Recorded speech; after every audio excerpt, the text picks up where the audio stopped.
ატენის ხეობის განვითარების გეგმის საბოლოო პრეზენტაცია გაიმართა ბოშურში დოკუმენტი გორის მუნიციპალიტეტის საკრებულოს დასამტკიცებლად უახლოეს დღეებში გადაეგზავნება. გეგმის მიხედვით ატენის ხეობაში ახალი პროექტის განხორციელების მიზანი დასახლებების მდგრადი განვითარებისა და საზოგადოების კეთილდღეობის ხელშეწყობა, ღირსეული უსაფრთხო გარემოს შექმნა და განვითარება.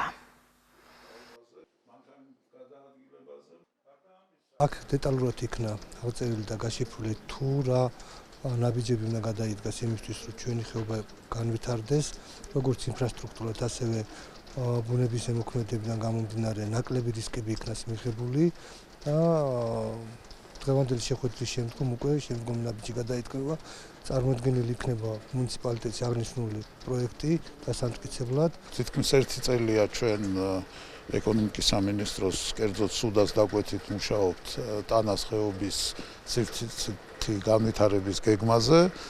დღეს უკვე გავდივართ ფაქტიურად თითქმის ბოლომდე, ჩატარდა 4 საჯარო განხილვა, დღეს გვაქვს მე-5, სადაც ყველა დაინტერესებულ მხარეს უკვე შეუძლია გაეცნოს და ჩვენ ვაცნობთ საბოლოო პროექტს მე-4 ეტაპს, რომელიც მალე ალბათ უკვე გადაეცემა მუნიციპალიტეტს საკრებულოს დასამტკიცებლად.